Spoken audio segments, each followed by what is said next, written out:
Houthi विद्रोहियों के तेल अवीव शहर में किए गए घातक ड्रोन हमले के एक दिन के बाद इसराइल ने जवाबी कार्रवाई करते हुए पश्चिमी यमन में विद्रोही समूह के कई ठिकानों पर हमला किया। हुदैदा पोर्ट पर भी इसराइल ने हमला किया है। यमन में इसराइल के इस हमले में 3 लोगों की जान चली गई है, जबकि 87 लोग घायल हैं। ये हमला कल शाम को किया गया, जिसकी जद में आए एक तेल डिपो में भयंकर आग लग गई। यहाँ आग की लपटें और धुएं का भारी गुबार देखने को मिला। इसराइल ने अपनी तरफ से इस हमले की पुष्टि भी कर दी है। हूती ने इस हमले का बदला लेने की बात कही है।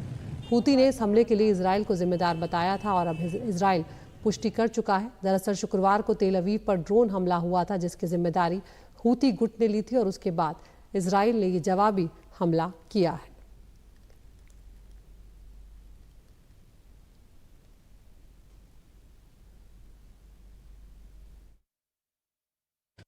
The port that was targeted is not an innocent port. It's used as the entry point for weapons that are supplied by Iran to its Houthi terrorist proxies. The Houthis have used those weapons to attack Israel, to attack Arab states in the region, to attack many others. This strike comes in direct response to the killer drone attack yesterday that killed one person and injured several others 100 yards from the U.S. consulate in Tel Aviv. Israel ने Yemen में हुती गुट के कब्जे वाले इलाके में पहली बार सीधा और बड़ा हमला बोला है। इस हमले में तेल डिपो, रिफाइनरी और एक बिजली घर के तबाह होने की जानकारी है। तेल डिपो में लगी भयंकर आग की लपटें और धुएं का गुबार इतना ऊंचा था कि इसे दूर दूर से देखा गया। इजराइल की तरफ से कहा भी गया कि ये उन सभी तत्वों के लिए संदेश है जो इजराइल पर हमला करते हैं या हमले की नीयत रखते हैं, और सभी को इसी तरह से माकूल जवाब दिया जाएगा। इजराइल ने हुती के ठिकानों पर ये जो हमला है एक बदले की कार्रवाई के तौर पर किया है। शुक्रवार को तेल अवीव शहर पर एक ड्रोन हमला हुआ, जिसमें एक इजरायली की जान चली गई और कई जो है उसमें घायल हो गए।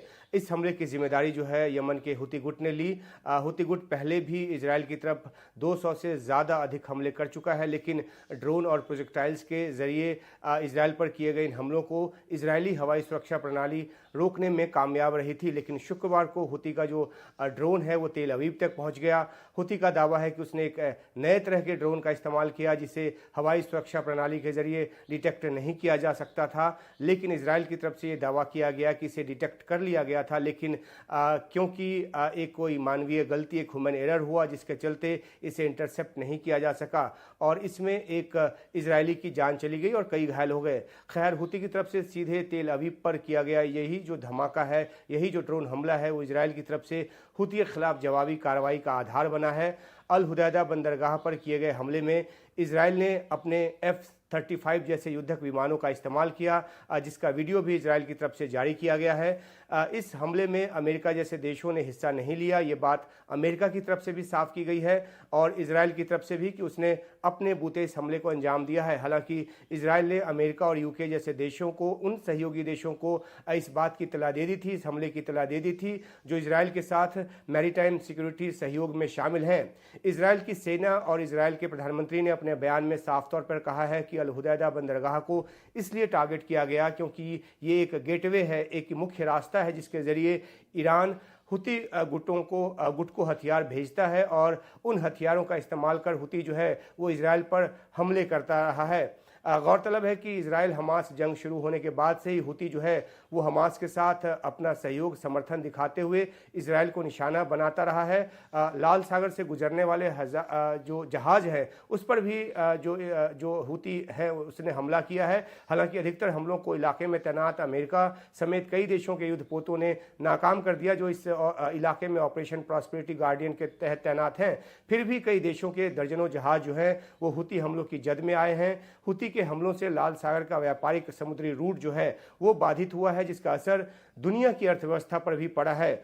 अब हुती के ठिकाने पर इजराइल के हमले के बाद नज़र जो है वो ईरान पर है, क्योंकि इजराइल ने सीधे तौर पर ईरान को भी चेतावनी दी है।